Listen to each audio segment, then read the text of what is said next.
Listen, if you want evidence proof how close this game is going to be, you go and look at the spread. I mean, Vegas has this as a 2.5 favorite game for Florida State. A number 4 ranked team going against an unranked team, and they're favored by 2.5 points. I mean, this game's going to be close.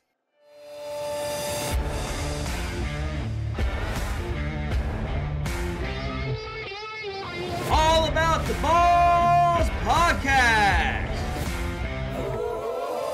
with Mark Davis, Chris Meinhardt, Luke Rule, and Nick the Doc Skirkowitz. Welcome to All About the Balls podcast. I'm Mark Davis in the Sack House, joined with 2/3 of my co-hosts, Chris Meinhardt and Luke Rule. No Nick the Doc Skirkowitz. I think he's a little shy, a little nervous that he believes that Notre Dame's going to win. He believes Clemson's going to win over Florida State. But the show must go on. Chris, how are you feeling heading into week 4 of college?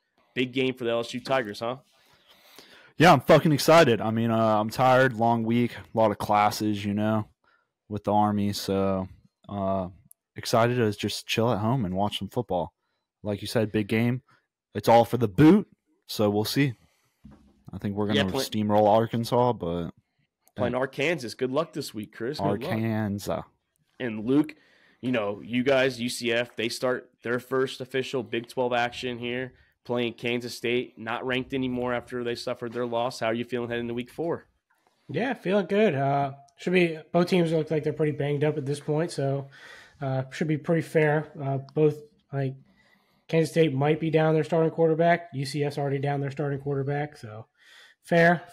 But Big 12 champions for last year, so this is a good test for us, opening up our Big 12 play. Yeah, Big 12 champions that did not make the playoffs. That's fucking awesome to see. But yeah, Texas starts Big 12 play too. We're at Baylor this week. Late tough night game. I mean, I hate playing. College games at night it's just tough. Doesn't matter the stadium. And obviously. Baylor sold out their stadium. Yeah, we know why they sold out their stadium. There's the opponent that's traveling. They want to see them beat them. Not. I mean, they're fans, but they don't sell alcohol in their stadium, so it's not gonna be too rowdy.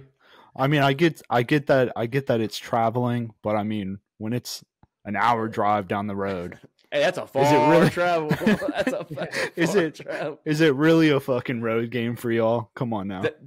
And there might be a lot. I mean, obviously, there's gonna be a lot more Baylor fans, but if they let actual fans of both teams fill up how many seats they want, Texas probably or Austin will probably travel better than Baylor will. So, but yeah, and then shout out to Doc. Florida State has Clemson. We're definitely gonna break that down in a little bit, but boys. We were a little juiced up before the show started. We're going to carry it in here, boys. Travis Hunter, the all-around utility player, wide receiver, and cornerback for the Colorado Buffaloes. He's out at least 3 weeks with a lacerated liver. Questionable call, obviously. I don't know if they called the flag on the hit when it happened, but I think it was a dirty hit. I mean, by definition, yes, Chris is right. He was telling us it's not targeting by the definition, by the rule book. But to me, at least, the intent was there. He meant to hit him. He did not care about that. He did not care about getting the football, which he probably could have made an interception. Would have got called back anyways because of pass interference on the play, but he didn't care at all. You can see him. He went around his corner. He lowered his shoulder. He launched up, feet planted on the ground, no crown the helmet, but hit him right directly in the chest. I think it's a dirty look, dirty hit. Should at least got kicked out of the game. I get it, maybe not suspension, but he should have been kicked out because of the intent of trying to actually injure this guy. No, I mean I understand the intent. I understand he was. I mean they were in their feelings. Colorado. I mean that game was, the tension was in the air, especially with Colorado. Both teams just coming out playing amazing. I mean, like you broke it down, Mark. By definition, it was not a targeting call. The hit was very dirty. I'm not saying that it was not a very dirty hit, but you can't get ejected out of a game because of a late hit call. And maybe this is a hit that college football should go back to and look into maybe trying to get a rule in to where they could eject after a hit that's clearly going to hurt him. But I mean, the refs can't eject him off a late hit call, and I'm glad they didn't, because you can't change the rules during the game. You can't eject him off a penalty that's not ejectable. Yeah, I mean, yeah, you had Luke. No, you haven't talked to you. Yeah, no, I mean, So yeah, I agree. I think he should have been ejected for that hit because I think they need to rework the definition of targeting because that clearly to me in my eyes would be targeting just based off his intent on that play. His intent was to hit Travis Hunter as hard as he could. He was not trying to play the ball at all. The ball was on the ground at least a second before he hit Travis Hunter, and he went around the cornerback to launch himself at him. So to me, my opinion, that'd be clearly targeting. I know it's not the by definition in the book targeting rule, but I think college football really needs to look at that and like change the rule of targeting to eject players for unnecessary hits like that. Yeah, I get late hits happen, but that was a negligence. Like he purposely did that. And I'm all for safety blowing up a receiver. Like, I mean, we've seen Ed Reed do it. We saw Sean Taylor when he was alive do it. I'm okay with it if it's a bang-bang, like it's a perfect time ball where the ball's just getting there on the fingertips and then he blows them up. If that was the case, man, I'm all for it because that's good football. That's what I want to see. But I don't want to see it. I don't care if it's Colorado. I know that they're the darling. They're the little like media darlings right now. And I'm not like saying I'm a Colorado fan. I think they're going to lose this week. We're going to break it down a little bit. But I don't want to see guys. I don't care if it's the Saints, for example. Like we're rivals, Chris, for the NFL. I don't want to see my players come in there and literally take out Michael Thomas or Chris Olave because we're cheap or we're not con artists, but like dirty players essentially. So that's the thing. And like Luke said, he went out of his way. He literally was slowing down still as he made the hit, and he still launched his shoulder. I get it, feet was planted, but he avoided his player and he went after Hunter. And I get it. There was bad blood coming into the game because their coach decided to run his mouth, which then fired up Colorado, then fired up Colorado State again. So I get it. In-state rivalry. But that's a poor excuse if anyone wants to use it for Colorado State. I think it's bad look. And like Luke says, they need to revisit this rule. That's going to be the case. Yeah, it also sucks seeing like Travis Hunter go down for a few weeks too. He's in like the Heisman, potential Heisman candidate, playing both ways. Like no player's been doing that like in recent years, played both ways the way he has, and he's playing well on both sides of the ball. So it kind of sucks to see him miss a few weeks, especially against like these top teams in the Pac-12 that Colorado's about to start playing. So it'd been great to see him against some of these like more talented teams. See how well he actually plays. But now we're going to miss that. So kind of sucks for him. Sucks he's probably going to lose out his Heisman contending, like his chance of winning a Heisman just because he's missed 3 to 4 games possibly. And missing Oregon and USC back to back. We're going to get into this about the whole game and the potential excuses, but it is bad to say, or bad to see, probably your number 1 or number 2 player. You can say him or Shador, just depends on what you're feeling, but one of your top 2 players go down, especially right before conference play starts. It's just not good for college football, and it's not good for Colorado. Yeah, he was fun to watch play too. So he had the playing like Dion out there playing both ways. You just got to start playing some baseball so you can play 2-sport athlete. But look, I mean, at the end of the day, I'm sure Colorado's happy that the man didn't get suspended or get ejected because he fucking whiffed open field tackle to let that receiver go into the end zone to tie the game up anyways. So, I mean, hindsight, I guess it's better. But I mean, and I thought Shador was going to come. I mean, Shador did come at him. I thought it was going to be. I mean, and no one on Colorado State defended him. So, I mean, they were telling him to get away. Like they knew he was in the wrong, but obviously it's your teammate, so you're not going to sit there and just yell at him. But they're trying to pull him away. That's why Shador's got that L in his jersey. He's fucking leader. I mean, clearly, Colorado State's coach went in telling his players, "Hey, you're gonna have to insert dominance and hit these boys hard," because like all game you could see, like those weren't little tackles; they were out there for blood.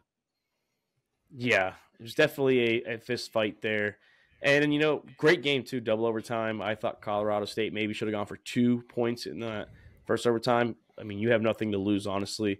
Go for the win now so you don't have to sit there and go to double overtime with Colorado.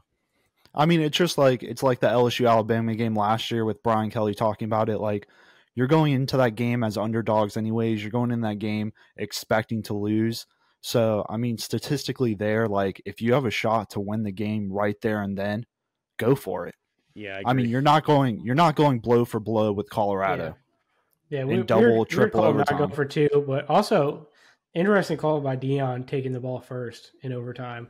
Just wanted to like assert himself, like, hey, he's gonna go out there and fucking score and put the pressure on Colorado State instead of letting Colorado State try to put the pressure on them. Yeah. Interesting call by Dion too. But most times when you win the coin toss, you defer in college overtime. So Yeah, I mean, Dion to take the ball. I personally would feel like I would rather go second, because then hey, do I need a touchdown or do I need a field goal? No, I mean, I feel like for Colorado, they would. I understand like what y'all are saying, and I agree for most teams, but for Colorado, where their defense isn't as strong, I feel like them setting the tone right away and putting the pressure on Colorado State to score and maybe make that decision if they should go for 2 or not if they do score, it is the right call, just because the defense is shaky. But that was directly after a 98-yard drive and 2-point conversion. Then they want the ball right back. I mean, they had like 10 minutes off.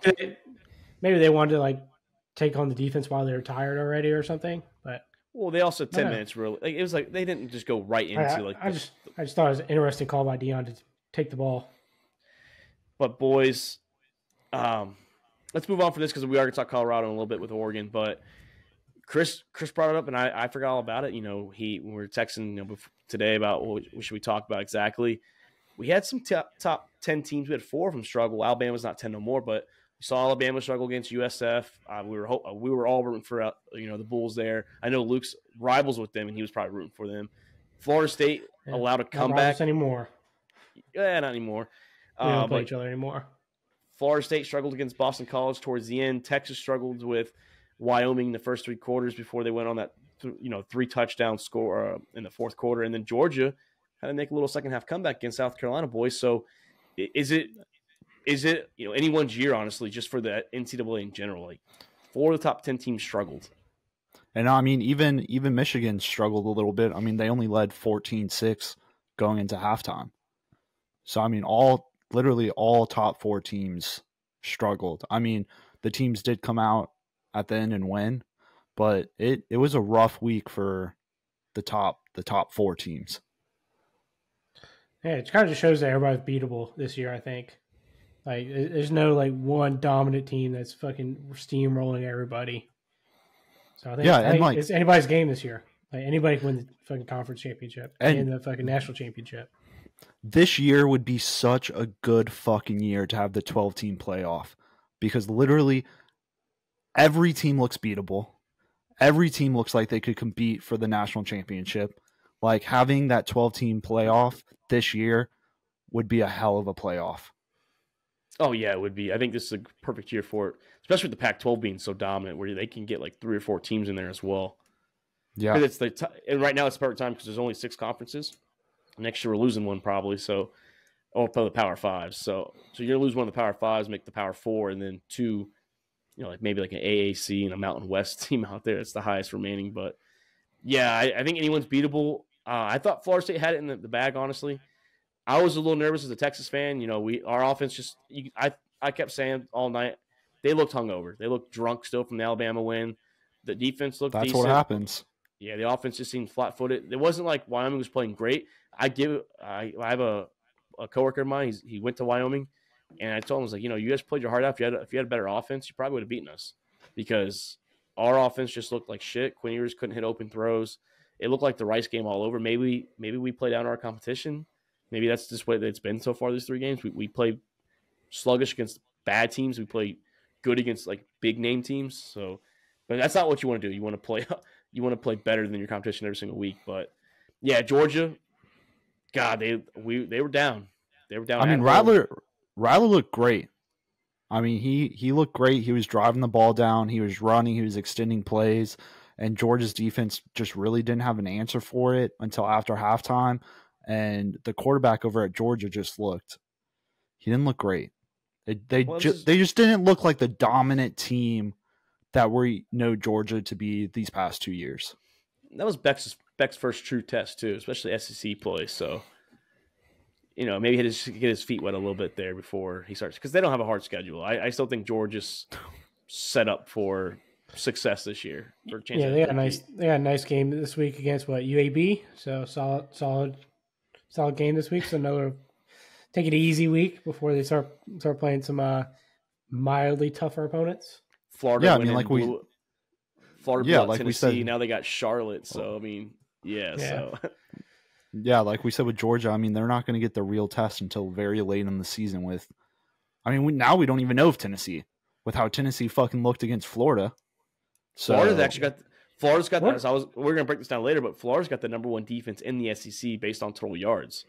They're allowing under 300 yards a game, which last year they were a shit show on defense. So maybe Florida is back. Maybe they had that little tough loss against Utah. I'm not saying they're back to winning it, but that's what with Florida playing 2 top 25 teams already this year too. Yeah, so. Both on. Oh no, one was in the Swamp. They played Tennessee at the Swamp, but I mean they haven't lost to Tennessee in Gainesville since 2003. I think is what I saw. So it's been a good minute since they've lost to Tennessee at home. Was the Utah game at a neutral site? No, it was in Utah. Or was it at?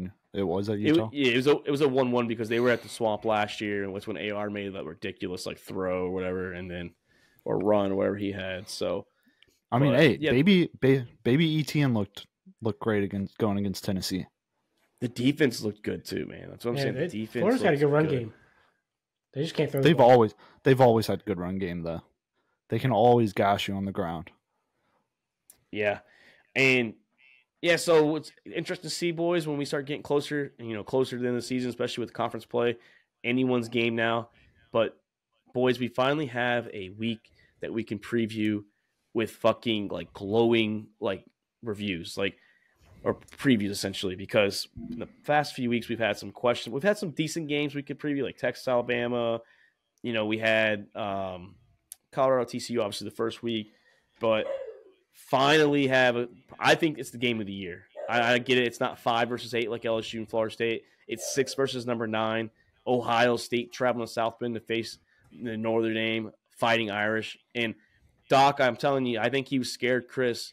He knew he was going to be wrong when we talk about this game. You have Heisman potential winner Sam Hartman leading the boys against Kyle McCord and Ohio State. Yeah, this is playoff contention game right here. I mean, this game is what we're going to be looking at towards the end of the season to say, hey, does this team deserve to be in the top 4? I mean, Notre Dame is looking good. Ohio, they've had some smuggy games these past couple weeks. They did look like they're high power offense going against Western Kentucky. They did 60. We lost it for a second, Chris. Yeah, so we're expecting Ohio State to come in here now. This is their first test of the year, right? So the Irish, I get it, they haven't had a true test. They did play NC State, Luke, but this is South Bend, and Ohio State is favored by 3 points too. So I'm a little shocked on that because Notre Dame's played great defense and they played amazing offense. So we're gonna see. I mean, in South Bend, College Game Day is gonna be there. It's gonna be a ruckus crowd at night. I mean, what are you expecting out there between these two teams? Yeah, I mean, I'm expecting a pretty good game. It's probably the game of the week, I think. That's why they're going. College Game Day is going there too. 2 top 10 teams fucking duking it out. So I think Notre Dame's actually going to have the edge. They're at home crowd. Ohio State just haven't performed to what you expect Ohio State to perform to, and I think Notre Dame's kind of playing a little better than I thought they would. Usually, I don't think Notre Dame's that good. They just kind of get ranked high because they're Notre Dame. But I think they've earned that number 9 slot so far, and I think they take a W here in a close one. And Chris's boy Sam Hartman's got 13 touchdowns, no interceptions, over 1,000 yards. He's looking pretty good. Chris Hart, he's got those hand signals on the sideline too. I've seen him when he's doing the signal calling. He's got some interesting ones on the side. Chris, if Hartman does do good this game, does this put him maybe ahead of Michael Penix or Caleb Williams in the Heisman race, or Shedeur Sanders too? I mean, I think I'm not too high on Sanders right now, just due to the fact that they haven't played too much of a good defense. I mean, we'll see how he does when they start Pac-12 play, going against Oregon and all those teams. But I mean, Hartman definitely, if he has a great game going against the Ohio State defense, then it probably puts a good edge out there for him Heisman wise. I mean, these teams are pretty much evenly matched. The only edge I'm getting Notre Dame is Hartman. I mean, quarterback play, Notre Dame leads. And I'm going to give the edge to the team that has a better quarterback. Yeah, and I'm interested to see what Kyle McCord does in this hostile environment. It's going to be loud. It's going to be ruckus, like I said. I mean, you saw what happened the first game of the year when the defense on the other team was playing good. We saw Indiana kind of limit Marvin Harrison. And I know Marvin Harrison had a good 2 games following. We expected that because of the competition. But Kyle McCord has to set the tone early with Marvin Harrison. Maybe get the run game going too. Their leading rusher for Ohio State only has 191 yards in 3 games. So that's not excellent numbers for, especially Ohio State running backs, which they normally ball out in college. So I don't know, man. I'm excited for it. That's I think against cupcake teams too. Yeah, against two cup. Well, I would say Indiana. I mean, Indiana's a cupcake for the Big Ten, but they're still Power 5. But I finally think that the Irish are going to show up against a big team. I think that they pull this out. It might even be a little rainy too. It looks like just based on the weather today, which is Wednesday night. But if it's raining and all that, I think that favors the Irish too because they have a pretty good run game. Their leading rusher is 521 yards and 5 TDs, so in 3 games as well. So I think it's a big game for the Irish here. I don't think they're going to blow them out, but I think it's going to be a pretty good game. I think they might sweat a little bit, but I think the Irish win not comfortably, but decently. Yeah, I mean, like you said, Mark, hostile environment. Can Notre Dame avoid the red wave? I mean, they're making it their green out game. They're trying to avoid Ohio fans taking over that stadium, and that's going to be a big key factor. Is can the Irish make that stadium green and avoid the red wave? Oh, I think they have no problem doing it. To be honest, I think you're going to see it. It's going to be loud. Look at the other couple years ago with Georgia. Georgia took that fucking stadium over when they played. The same thing happened. So, and Ohio State fans travel well. They do. I agree that they travel well, but I think it being a night game here and the expectations are so high this year, I think they're going to do good. I think they know Ohio State's kind of not back against the wall, but I don't think anyone's impressed with Ohio State at the moment. So I think the Irish fans are going to be there. They're probably going to be pissed drunk too. Like I said, college game day is there, so they'll be drinking all day long, all morning long, all day, all night. So as long as the fans are there, I think Kyle McCord's going to have a little hard time throughout this game. Yeah, but, this is McCord's first test, so we'll see. Notre Dame has a very good defense, so we'll see how McCord does against it. How the wide receivers play, how the running back plays. I think it's going to be a really good game. No, I agree. It's going to be an excellent game. And Luke, another great game. And this is supposed to be Doc's talking point here. You have the 4th-ranked Seminoles heading out to Clemson. It's a noon game, but big rivalry. Clemson has amazing defense. They're still up the top of the nation in defense. The offense actually, based on yards per game, is doing better than Florida State. Klubnik's kind of found his way since the Duke game. Can Clemson reel off this upset, or does Florida State keep rolling? Yeah, this is going to be a sneaky game for. I don't think it's really that sneaky because I think Clemson's still a decent team. I don't think they've counted themselves out on the season already just because of the loss to Duke in week 1. But overall, I think Florida State's the better team here, offensively and defensively. Yeah, their numbers may not be as good, but I think they do kind of like the Texas thing and play to the level of their opponent too. So you saw the first week against LSU, they're balling out, and they play against Boston College, and their level of play goes down quite a bit. So I think they just like playing close games. So, the only thing for them is it's going to be in Death Valley in Clemson. So I'll see Florida State. No. So I did this earlier today. I went on my Google Maps or Apple Maps or whatever one, and I typed in Death Valley Stadium, and it took me to Clemson. It took you to Clemson because that's how close you are. You're closer to Clemson. No, I think I'm pretty close to both. I think I'm closer to. I think you're pretty closer to South. Yeah, South Carolina's. I don't know how far Louisiana and Tennessee is, but you're also the farther part of Tennessee too, right? You're not. Yeah. I'm looking basically in Missouri over here. I think that you mentioned Boston College, Luke, while you're looking that up, is that Boston College typically has played Florida State pretty tough. So, I get it. And it was also kind of the weather wasn't the greatest neither in the beginning of the game, but I think. Oh, here, he's got it right here. Which? No, it took me somewhere else. It took me in Clarksville this time. Shit. Oh, So okay, not good. Ignore that. Cut that one out, Mark. no, but Ferretta Stadium, Clarksville. So no, I think that this it did take me to Clemson first time, but it didn't work this time. I thought it was going to be a good little segment for me, but no. We were talking about Kyle. For it. We're talking Kyle McCord in a test, right, against Notre Dame. I think this is a game. I mean, I know he played them last year, but this is a test of Jordan Travis against the Clemson Tigers defense too. I mean, can Jordan Travis live up to that, that hype that he had coming into the season against this amazing defense?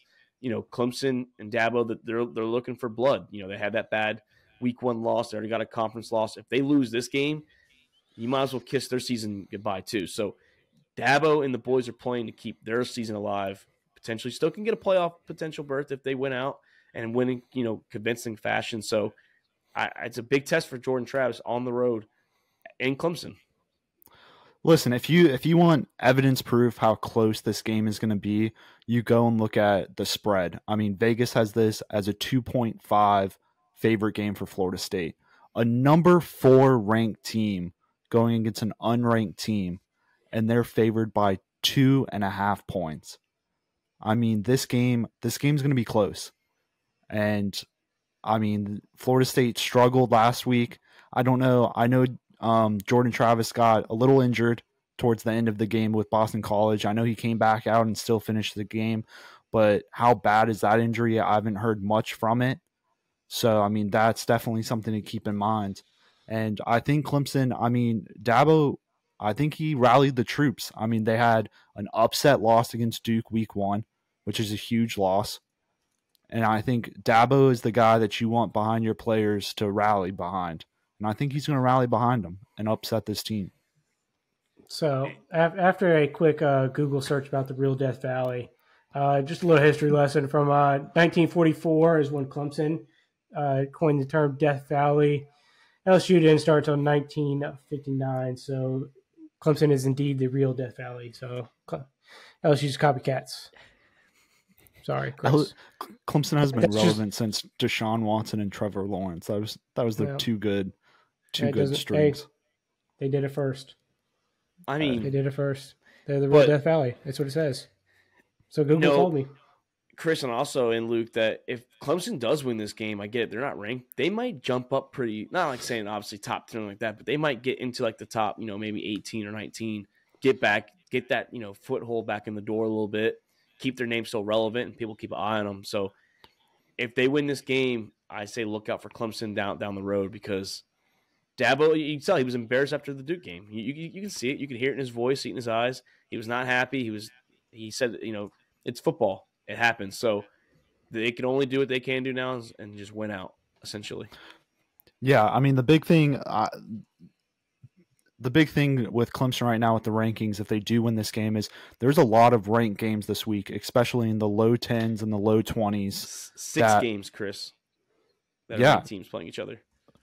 I mean, and they're in the low 20s and low 10s. So, I mean, Clemson, I could easily see popping into the high 20, not high, like opposite low 20s, I guess you would say, or the high 10s, however you want to say it, if you want to understand what I'm saying. What's funny, though, too, is 3 of those 6 are Pac-12 conference play games. So the Pac-12's, we said, they're rolling. There's a couple teams that, like, USC that's not playing anyone, and the Huskies that are ranked. But I think they have 8 schools in the top 25. Yeah, I have Clemson coming out hungry as fuck. I mean, this is a division game. And I said it the other week, is division games are different. Rank is out of the question. It doesn't matter what your record is. These two teams play each other every year, so they know each other. I have Clemson coming out hungry and winning this game. I feel if it was a 3:30 or a 7:30 game, I can get behind you. And I'm not saying they're going to lose. I'm not. I do think. I mean, I am going to say they're going to lose. I have Florida State squeaking one out, but I wouldn't be surprised what I'm saying if Clemson comes in here and they roll through the Seminoles and put them on their asses, essentially. I don't know. I'm not saying Clemson's going to roll them, but I do think Clemson's. Yeah, I'm gonna take Chris Logic on this one. Better quarterback wins the game. So, Florida State. Yeah, but Florida State's defense is not anywhere near the level of Clemson's defense. I think their defense No. looks pretty good, but I think they played down to their opponent. I mean, they're allowing 268 passing yards right now compared to Clemson 148. So I mean, but the look at defense rushing is yards definitely because Clemson's rushing yards per game is phenomenal right now for Clemson too. well 98 and 123. So I mean, Florida State's allowing 20 more yards a game. But what I'm saying is Will Shipley and the rushing offense is averaging a lot for Clemson in general. They're averaging about 30 more yards, 216 to 189. So we'll say 190 to 115. 35. It's that defense. It's still that defense. Florida State's defense has looked suspect still. I get it. They made plays in the second half of LSU, but Duke, Charleston, South? But Duke's offense didn't carry them that game against Clemson. It was the defense. I mean, the defense put them in shorter. Yeah, it was the defense, and it was also Clemson shooting themselves in the foot, turning the ball over at the 1 yard line. Twice that game. Allowing big run backs too. Right. Yeah. So FSU has played more challenging teams than Clemson has at this point too. Yeah, Boston College is a lot better than fucking the teams that Clemson has played. But we've always known they're not great. But then they played LSU. But Clemson's defense has always been top notch. It's not it doesn't matter who they're playing. It's always been top notch. It's never been the question. It's always their offense is the question. Since Trevor Lawrence has been gone, but their defense never missed a beat when Trevor, went to the NFL. So that's the issue: is can Jordan Travis, can contain this defense? Can he go through the defense essentially? Because it's going to be bad. It's going to be a hard hitting game. Clemson's going to come out. They're going to come for blood. Hopefully, they don't get any late hits, or I guess those players are ejected. No, they're not ejected, but not by the rules. As long as it's not, around the helmet or launching with their feet. But let's go right to the game. Colorado, number 19, Colorado traveling number 10, Oregon. Eugene, a 3:30. Well, it actually be a 12:30 local time for them, but 3:30 Eastern. It's going to be crazy out there in Eugene. I don't know if Shedeur Sanders and them ever saw that when they were at Jackson State, the crowd that they're about to witness out here in Oregon. I think, Luke, Oregon's going to come in here with this is already the problem, is the excuses. Even with Travis Hunter, I think Oregon scores points. He just locks down the number one receiver. That's all. Yeah, but if they don't score points either way, if they don't score with Oregon, I can see the excuse actually being legitimate. But if they're scoring points without him, then it doesn't really matter. It just means he'll get the ball to somebody else. So, losing Travis Hunter does hurt Colorado big time. He's like losing two players. Like he's losing a starting wide receiver and a starting corner. So that does suck for them, but still, I think in this game, Oregon's going to score points either way. Oregon's probably got one of the best offenses in college football right now. It hurts him. They're putting more points than any other team. It hurts him more on the offensive end, though, this game than the defensive side.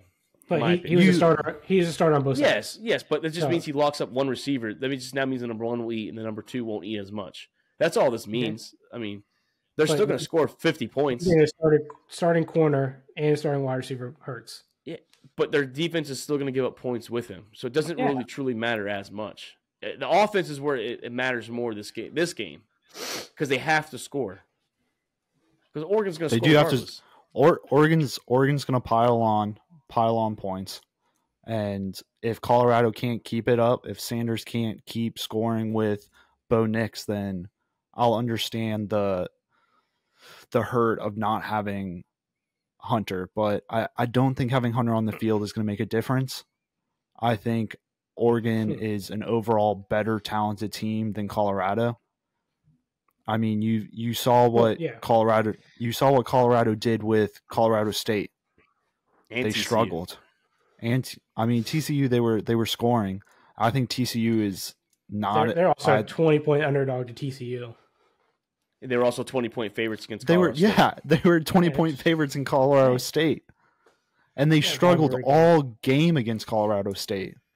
Then I can use the same logic with the Florida State Clemson game. Travis Hunter did get hurt towards in the first quarter, so he wasn't there for most of the game neither. That's all. He was gone like the 4-minute mark of that game, of the first quarter. So no, I get that, but still, like the talent that they have compared to Colorado State, even if you lose your top guy, you should still win by more than going into second overtime with Colorado State. Michael Irvin said it. He said it great on Undisputed earlier this week. He says Oregon's going to score regardless. It doesn't matter if he's out there or not. It's not the question of him being gone as a corner. It's more the question of him being out as a receiver. Because now we're going to have to see what Shedeur Sanders can do if he can get Weaver involved and the other guys involved like he has. So it hurts them more on the offensive side, in my opinion, just because they have to score. Biggest problem for like their offense is like their offensive line is not very good at all. Neither is their defensive line. So that they're going to lose. Colorado's going to lose in the trenches big time in this game. And you're going to see Shedeur have to make fucking like random plays out here.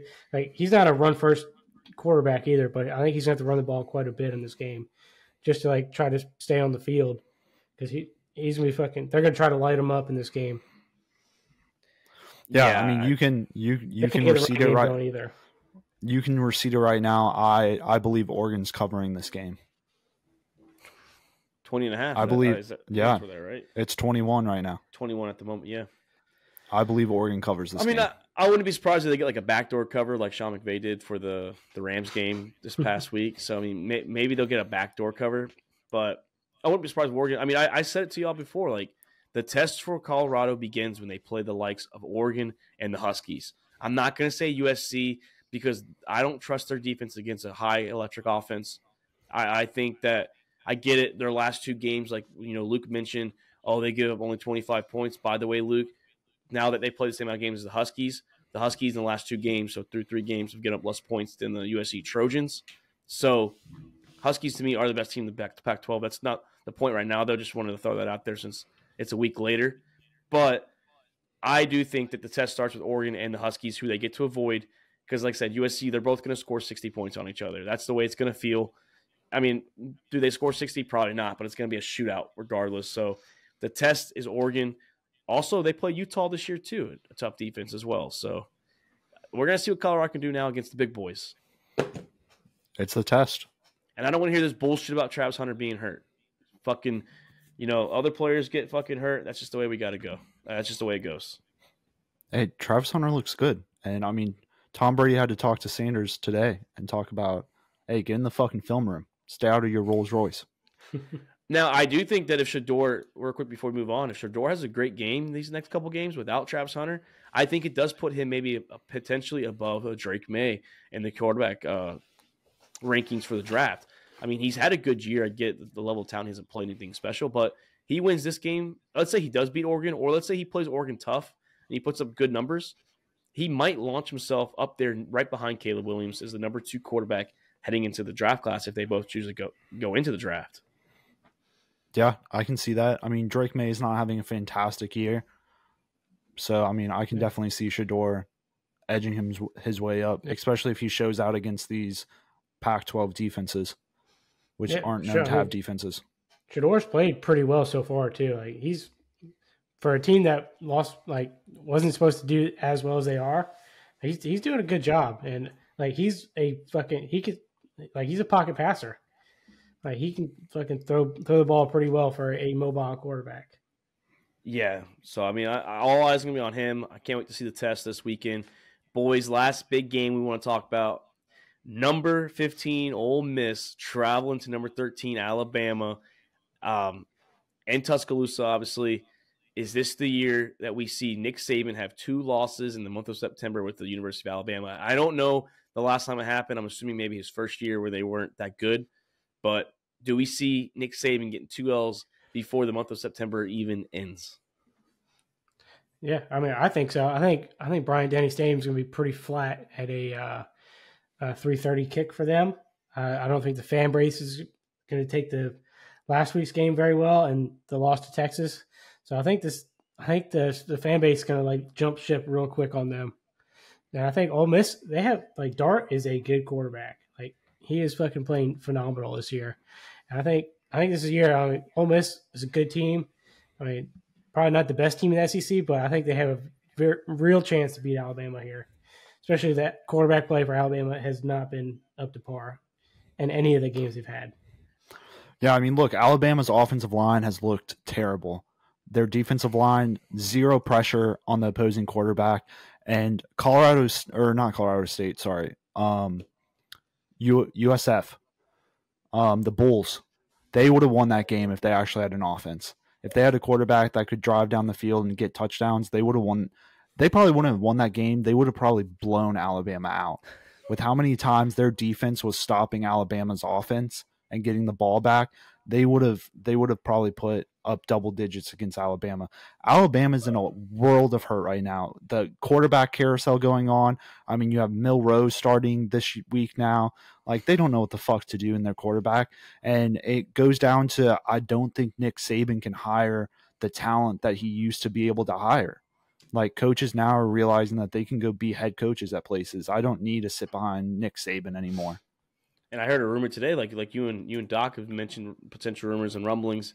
He thinks that Nick Saban's going to retire at the end of the year too. He's heard like some of like those small whispers as well. I don't think he personally retires because the 12-man's coming, so he'll have a better shot to make the playoffs and maybe make that case. But yeah, I think Alabama loses game, boys. I think Nick Saban's in a world of hurting this year. The QBs don't look good. The receiver, nothing looks good. Let's just be honest. Nothing looks good at all. I know the defense held USF in check. But like you said, Chris, it's because USF doesn't have an offense. If they played Texas again that last week, Texas did drop 34 on them. Texas might have dropped fucking 54 on them last week if that was the game. Fucking trucks over there smell blood in the water.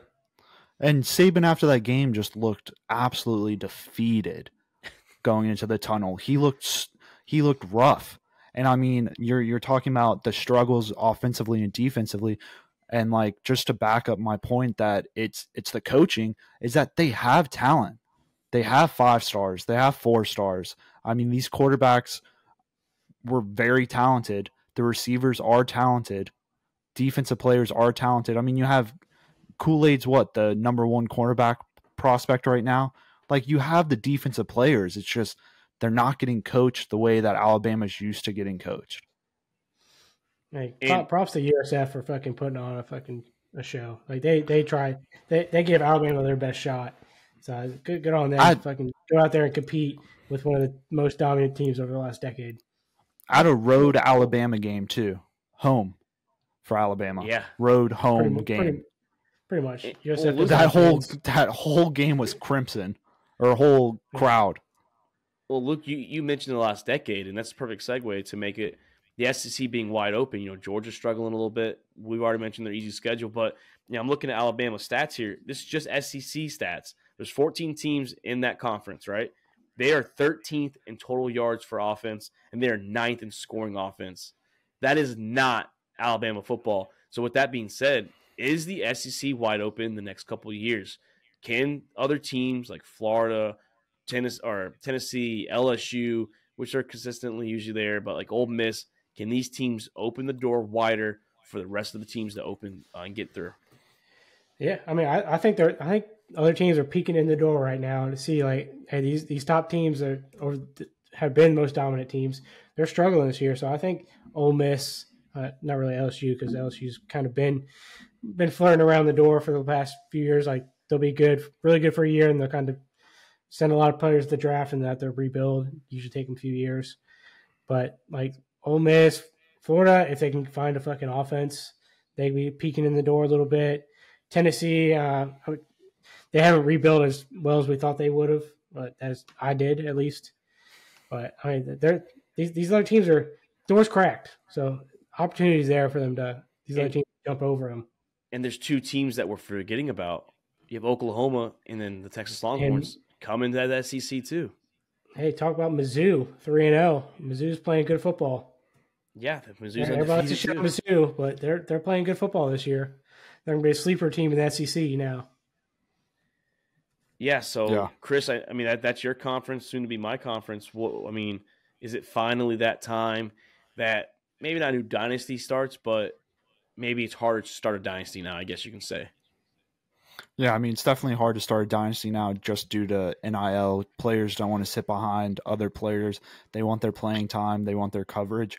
But you talk about, is the door open in the next coming years? Mark, the door's open now. Alabama has clearly shown that they're beatable. Georgia has shown that it's beatable. SEC play has just started. I mean, the conference is open. The East and the West. Anybody could be in the I think Georgia still edges it out over there on their conference. I don't think Florida's going to beat them, and that's really the only competition on that side of the ball. But I mean, Alabama, LSU, Ole Miss, like any three of these teams could win the West. Mizzou. I don't think Mizzou's not. Yeah. Auburn's 3-0 too, boys. I mean, I know they're not ranked, but Auburn's in a rebuild right now, though. They're rebuilt 3-0, and Kentucky's 3-0. I mean, I'm not high on those teams. I'm just saying they are there right now. You know, I think any of the SEC teams can beat each other too at this point. Like, it's not like clear like winners of each game going into each week. So I think any SEC team could beat any SEC team at this point. Like, the playing field is a lot more level than it usually is. Yeah, I mean, Auburn's. We'll move on, but yeah. Let's move on in. Right. Hey, don't say something you regret playing Auburn later. I mean, I'm not going to regret. I mean, we'll find out. I mean, Auburn, A&M, Georgia, LSU, Ole Miss. That's their schedule right now. The next 4 weeks. A&M, Georgia, LSU, Ole Miss. And they got a hell of a head coach down there. We'll see how Auburn is. A hell of a head coach down there. Well, Hugh Freeze getting the boys fired up. You know how he does. And like, even if Auburn's shitty, like Auburn and LSU always play each other hard. I mean, 2019, that was the closest game we probably had besides for the Texas game. So I mean, Auburn and LSU always play each other hard. Yeah, so we'll keep an eye on the SEC. Like I said, the door's open not just for the current SEC teams, but the two new members joining y'all in 2024, Chris. I mean, not being biased, but we did show that we can compete with the SEC at their place this year. And the SEC, like you guys said, it's wide open. So we'll see, adding 2 new teams to get to 16. We'll see how the 16 teams do next year. Probably Georgia wins this year, though. It's just the way it's going to go. Somebody you guys are kind of sleeping on a little bit is Oklahoma. Oklahoma has been dominant in every single game they played so far. I mentioned OU. I said OU's coming. I mean, yeah. But it's a team that we kind of glaze over because they sucked last year. Well, they haven't played anyone yet, neither. But still, Dylan Gabriel's fucking lighting it up over there. So, I haven't even watched any of the Oklahoma games just because everyone's been a blowout score every time I've turned it on. Yeah, but we'll keep on. I mean, Oklahoma's. I think they have Cincinnati this week, so we'll see what they do out there. But boys, let's move on. Cincinnati. Yeah, it's at Cincy. First time OU gets to play Cincy, at least for Big 12. Probably the only time, obviously, for Big 12 unless they meet in the Big 12 title game. But let's move on to some fantasy. We like to try and end the college episode with some sits and starts. But before we do that, boys, we had a fellow listener reach out.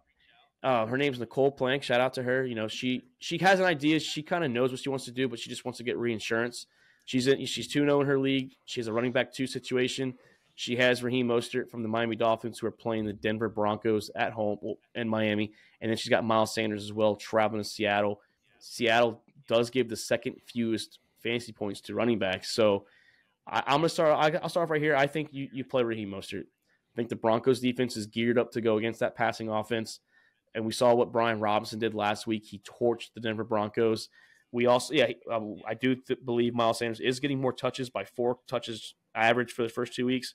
But Raheem Mostert is running back 6. Miles Sanders is running back 27. And Miles Sanders doesn't find the end zone. He hasn't this year. Raheem Mostert is.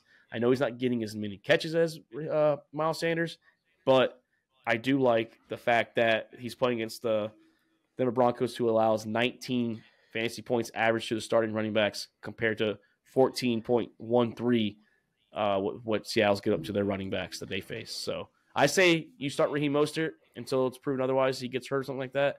Keep riding Mostert as your number 2 for now. Yeah, I agree, Mark. Yeah, just the way these two teams offensively are set up, so it's completely different. So the way the defenses are going to play these teams is different. Denver's gonna be trying to lock down the passing game from Miami. Like they have their hands full with Tyreek Hill and Jalen Waddle if he plays. So they're not trying to lock down the run game, kind of like what Seattle's going to try to do against Carolina. They're going to lock down the run game and make Bryce Young beat them. It's going to be the opposite way for the Miami game. They're going to try to have Denver's going to have Miami try to beat them in the run game instead of the passing game. It's made attention, but Miami's going to fucking torch Denver. So I need a lot of opportunities for Mostert to still fucking get some yards. Yeah, I mean it's honestly depending on like how her team's set up. I mean, do you need that boom or bust player? If you need a player to boom, I think you're going Sanders. I mean, he gives you the floor of busting, but I also feel like he could have. I mean, he's due for a game to blow out. I mean, he does have the receiving targets by a lot, 11 compared to 3. So if you're in a PPR league, I mean, you do have that going your way. And both of the defenses that they're going against is pretty similar. I mean, Denver rushing yards allowed is 91 and Seattle's 97. So, I mean, the run defense is pretty similar on both sides of the ball. Sanders doesn't have the touchdown yet. I'm sure he's looking for it.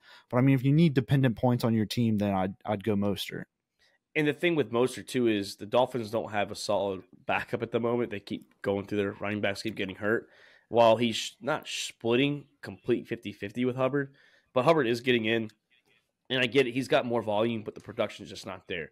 He's only averaging, like I said, 9.8 points a fantasy game this year. So, and like Luke said, they're geared to stop the run so they force Bryce Young to do the work. And also the whole production there, Mostert wasn't getting that much production week 1 because he wasn't, the true official number 1 by himself. I mean, there was guys that were expecting to split with him, but he took that backfield over at the moment. So I think we're in agreement. Start Mostert, but keep Sanders. You never know what's going to happen with him. Maybe he breaks out. But you're 2-0, so you're doing something right. I'd say start Mostert for the week, even though he's projected just a few points less. Yeah, I mean, I've been keeping Sanders on my lineup just because he's going to have that boom play one time. Yeah, he is, but I think at the moment, like Luke said, they're geared to stop the pass too. You just go Mostert and don't look back. If something happens, then we're sorry. Just blame Doc for not being here to steer us the right way. So the fourth guy's not here. But boys, it's time for some start. And like I said, thank you for shouting us out. Thank you for listening, asking. So anyone that's listening out there, just shoot us some. Like I said, DM us, Instagram, TikTok. You comment on the YouTube page. All About the Balls podcast. We'll fucking throw you out there. We'll answer the questions for you. But boys, it's time for some starts and sits. Something that we're looking at. And I'll start us off here. I think you sit Justin Fields. I know he's my quarterback in my team. I have no choice but to start him. So I say you sit him. They're playing Kansas City Chiefs defense. We already said that they're doing pretty good. We saw that Jared Goff did have a great game against them, and Trevor Lawrence had a horrible game against the Kansas City Chiefs. I say start or sit Justin Fields until he's proven otherwise. Stream a QB if you have to. Get someone off your bench. Stream a QB that you think has an easy matchup for the week and put Fields on the bench. I mean, that's a tough one. I have a hot take that I think Justin Fields is going to be his good game just due to the fact that Chicago's defense looks completely lost. They just lost their DC today. I mean, he's out there doing illegal shit with the FBI, house getting raided. So, I mean, the DC's gone. So the defense is a mess for the Browns. So it's not going to be a close game like how Kansas City and the Jags were. Kansas City's going to put points up, and that's going to cause Fields to run the ball and pass the ball. So I do think he's going to have some points. I don't know about sitting a hot take right there, but I'm going to follow it up with another hot take then. I think if you were lucky enough to have probably the number 1 waiver claim, you picked up Jerome Ford. And I'm saying you're going to have to sit him this week. I know he's the number 1. I know Cleveland came out and said that he's the featured back, but you have Hunt coming in. Cleveland's already came out and said that Hunt's taking snaps this week, and they're going against a very stingy running back. They're going against the Titans, who has allowed the second fewest fantasy running back points this year. I mean, look, the Chargers, 61 yards, the Saints, 69 yards. I know both of those don't have great running games, but the defense is very stingy with the Titans. I think Jerome Ford isn't going to get much this week. So I think if you were lucky to get him, you might just want to wait a week to play him. Yeah. So my sit, this one kind of hurts for me, but it's gonna be Dameon Pierce. So I took Dameon Pierce. He's my running back 2 right now. He just hasn't done anything. Like, he's got his 2 games. He's had 38 yards week 1 and 31 yards week 2. So his attempts are still high, but that's a pass first offense over there. They're letting C.J. Stroud try to learn the NFL a little too much for my liking with Dameon Pierce, and like, defenses are just trying to lock down the run game, make C.J. Stroud beat them. So while he still has the attempts, the defense are just going to lock down the run game, and he's playing against the Jaguars defense this week, who has a pretty solid defense. So he's been my sit. Yeah, I mean, I'm probably still going to have to start him. I think, though, starting, though, I understand you guys out there that has Kyron Williams. You can probably sub on your bench because they're playing the Niners last week, and you might have 2 studs out there at running back. Man, you better fucking put this man in your flex at least. Put him as running back 2 or even running back 1, because this man has been going off the first 2 weeks. Week 1 against the Seahawks, week 2 against the Niners. Yeah, they might have lost that game, but he balled out, had a couple touchdowns. This week they're playing the Bengals on Monday Night Football. All lights are going to be on him. The show is going to be watching him. So I'm saying start Kyron Williams and Matthew Stafford. I believe both have, and fucking Nakua as well. Start the whole Rams trio if you have them. Just throw them out there, because Fucking these guys. Yeah. I'm not saying they're gonna. Yeah, I said a high scoring game. I had 30-27 for my score, so I think it's going to be a little bit of offensive scoring game. I think Kyron Williams is the guy that you have to play. He's getting looks, boys, and he's coming. Yeah, he's clearly, the owners for Kyron Williams are happy right now because he's clearly the number 1 now. Akers got traded to the Vikings, so hey, the backfield is his. My starts, I have a couple starts, and they're all in the same game. I have starting all of the fucking Chargers receivers, all of them. The Vikings have been a league high of 80% zone coverage, and they've been picked apart. Allen and Williams, they're both going to go off. It's going to be a shootout. They went off last week. They're about to go off again against the Vikings defense. And then on the flip side, I have start Jordan Addison. I mean, the past 2 games, he's needed that home run touchdown to be fantasy relevant. But I think this is the game where, I mean, we've shown that the Chargers defense isn't what it is. I mean, they're not winning games. Their offense is great. You said Jordan Love? No, Jordan Addison. Oh, I think I said Love. I'm sorry. No, Jordan Addison. And the Chargers have allowed the most fantasy points to wide receivers than anyone this year. So I start all the wide receivers in these games. But, I mean, you're going to start JJ, so I didn't even add him in it. Yeah, huge game for me in fantasy. I got Justin Herbert and JJ in this game, so hopefully Chris is right about these predictions, and it's going to be a fucking shootout because I need it this week. I'm projected to lose my first game, so we'll see. But I got a couple starts too. So if you're struggling for running backs, hopefully you went out and were able to, if you're like lower in the waiver wire, grab Matt Breida. Saquon Barkley is going to be out this week with his ankle sprain. So if you're struggling at running back, I'd go ahead and start Matt Breida. He's going to be the number 1 running back for the Giants. Tough 49ers matchup week 1. Yeah, it's a tough matchup, but if you need somebody that's going to get touches, he's got potential. Maybe he gets a goal line, a couple carries. But also, we just had some action in our league, our fantasy league, about some quarterback play. I think Mark might be switching up his quarterback play. And literally, right after I said sit Justin Fields, I picked up Jared Goff. Yeah, so start Jared Goff. Jared Goff's the number 8 quarterback right now.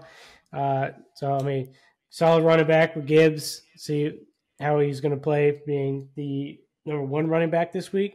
But the receiving core looking good. Jared Goff looks good, and so I'd say start him, especially if you have Justin Fields. Fields sucks. The only good St. thing, Brown's questionable for this game, which is scary for me. And the only thing about him doing bad if I start him is playing my Falcons, and I'd rather have my team win in real life than my fantasy team any day. So if that just gives me a little motivation to root against Jared Goff, I'm trying to go 0-17 this year, or 0-14 this year. I officially changed my name to Fielding a Chubb to London Bridge is falling down because my team is falling apart. That's the downfall. You can't change your name.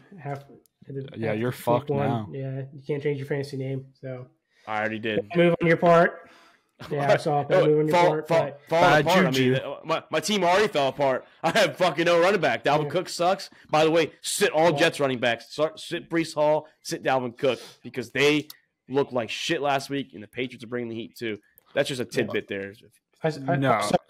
Also, I said it last week. Start Baker Mayfield consistently 20 points a game. If you have a struggling quarterback, grab Baker. He's gonna go fucking pick apart the Eagles defense. I actually had him on the sit side over here. I had him right here. Start him. The secondary's weak for the Eagles, but that D line is going to eat up that O line. I promise Baker you that. Mayfield's going to bury one of them. But boys, great episode, Doc. We missed you. Hopefully, Florida State. Actually, no. I want Clemson to win. I'm still a Dabo guy. I want Clemson to win. Dabo's too weird for me. I just like the. I did tell the listeners though that Doc did say that Notre Dame's going to win by double digits. He said Ohio. triple. He said triple. Triple digits. He said triple as a joke, but he definitely did say double for real though. So no, but Doc, hopefully Florida State does good. We'll see if the Bears can get off the schneid. Chris, good luck to LSU. Good luck to the Saints this week. Go Pack, go! Thank you, Luke. Good luck in your first, Big 12 conference play there, and congrats on your easy win against the Colts too. But boys, always a great week. Can't wait to get back here Monday. That's Luke Rule. That's Chris Gemeinhart. Shout out to you, Doc. I'm Mark Davis. This is All About the Balls podcast, and we are out. Thank you for checking out another episode of All About the Balls podcast. We want to thank all of our listeners and supporters of the Sack House. You can listen to the show on Spotify, Apple Podcasts, and YouTube. And don't forget to subscribe and give us a follow on Twitter and Instagram @the Sack House.